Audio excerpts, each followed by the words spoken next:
Sanibonani, indzaba yethu yanamuhla imayelana nengwe kanye nembudi. Imbudi beyifuna kudliwa ngilengwe, kepha imbudi yaba nelicebo. Asesive ke bangani bethu balaka nalibali labahlakaniphile labatasothisela yona kahle kabantu. Linza ngite ngikhuluphale ngalokwanele. Kwasuka-sukela bekunembudi lebeyihlala eMpumalanga eMgobodzi. Yonke iminyaka lembudi bekuthi njalo nakucala lihlobo ihambe iye etintsabeni iyonzinzana nekudla lokumnanzi.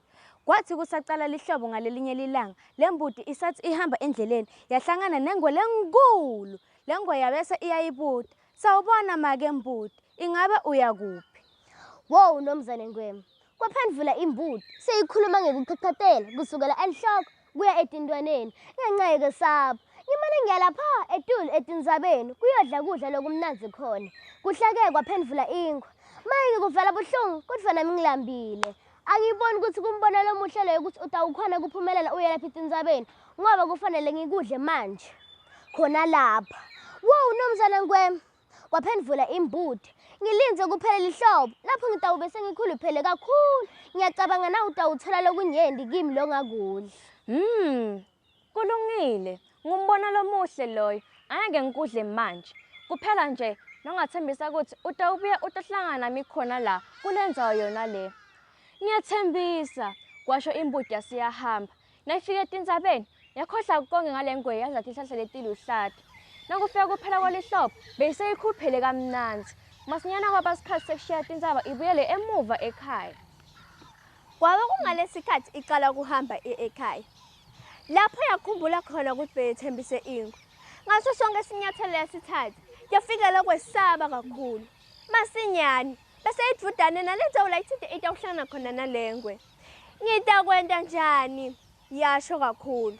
Kusenjalo kwedlula Chakijana azubazuba wase uyema atoyibingelela athi kusile, "Sawubona make mbudi, ubuka uphilile futhi ukhuluphele. Kodwa kungani ubuka ulusisi kuleli langa lelihle kangaka?" Wo bhuti Chakijana, indzaba yami ibuhlungu kakhulu. Kwathi nakusacala lihlobo ngisahamba endleleni yami ngahlangana nengwe lenkulu. Yathi yona ilambe kakhulu ifuna kungidla. Yavuma kukulinza, kwabuta Chakijana. Yebo, yavuma kungilinza ngoba ngayitshela ukuthi entsabeni kunekudla lokumnanzi lokukhulu kakhulu futhi ngitawuthi ngibuya endleleni sihlangane bese yona iyangidla ngoba ngiyobe sengikhuluphele. Wathi Chakijana kuye, "Hayi, ngilinze lapha. Yade yababuhlungu indzaba yakho. Ngimele, ngiyabuya, ngineliqhinga." Imbudi yavuma kulinza. Masinyane Chakijana wagijima waye ekhaya. Wagcoka timpahla takhe letihle kunato tonke. Wabese ugcoka isigcoko sakhe lesikhulu esinelusiba kanye nalinye licinici lakhe lelitha. Wathatha liphepha, ipeni kanye nesitulo selihashi. Wabuyela lapha entsabeni kulembudi. Wabese ubophele lesitulo selihashi. Wagibela ngetulu kwayo kangathi lihashi. Emva kwesikhathi wamemeta imbudi yathi, "Nanso ingwe imile isekhathi endleleni." Ungubani wena? Wendani la? Nginumzane Ngwe. Futhi ngime lapha kutodla make mbudi. Wena ungubani? Nginumzane Chakijana. Ngitfuye umsebenzi lokhethekile sikhulu sengebe ubukhosi obukhulu eAfrika. Ungifuna ukuthi ngiyaze tikhumbe tilishumi tetingwe leti tawuba sipho semfata wakhe lomusha. Nginenhlanhla lengana nje lokusengihlangane nawo. Sikhumba sakho sitakuba sihle kakhulu.